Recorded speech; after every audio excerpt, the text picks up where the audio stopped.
What is going on, guys? Welcome to another episode of Wrestling World. I'm here today to talk about AJ Styles' big return and why he turned heel. Okay, so we know AJ Styles is a big name,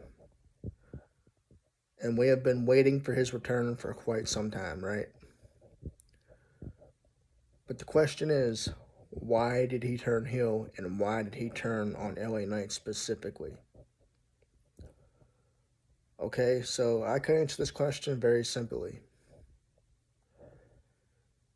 AJ Styles turned heel because it's the right thing to do, plain and simple. Because this opens so many doors for AJ leading up to WrestleMania. Now we know guys like LA Knight or Randy Orton possibly won't win the Royal Rumble. We know the plans are either Cody or CM Punk winning the Rumble. Regardless, that's the plan, obviously. Set in stone. So, what that does for guys like LA Knight and Randy Orton, that sets up, potential matches leading up to Mania. We could potentially get AJ Styles versus LA Knight, would be a huge match.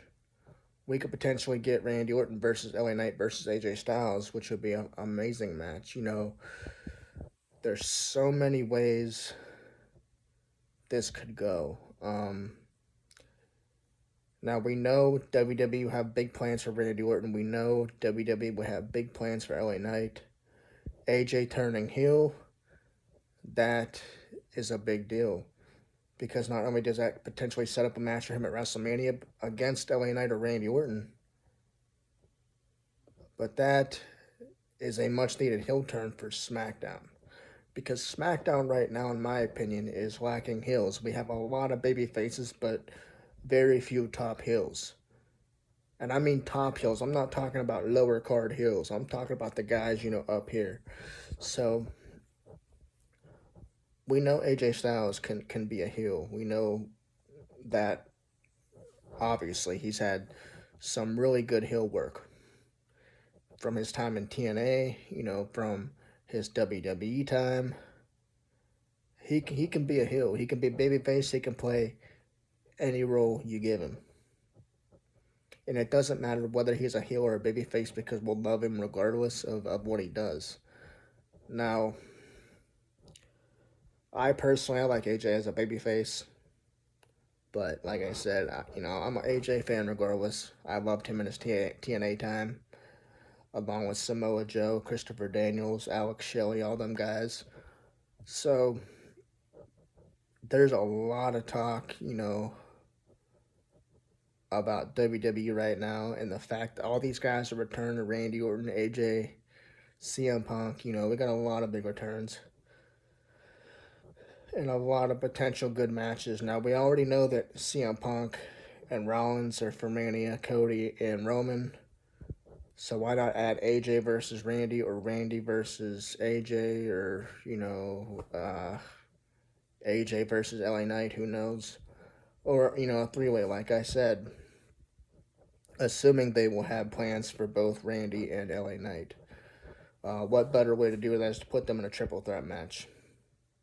Just that would be a match to steal the show, Put your top baby faces and your top heel in a ring together and let them go at it. But like I said, this is a big deal for SmackDown because they are lacking top heels, and we will get an explanation from AJ Styles. I'm assuming on SmackDown, assuming he signs with SmackDown. Obviously, he returned on SmackDown, so it wouldn't make sense for him to sign on to Raw. So this, to me, is a big deal um, because SmackDown is lacking heels, and we need a top heel. Randy Orton returned. He didn't return as a heel like I thought he would. He returned as a babyface.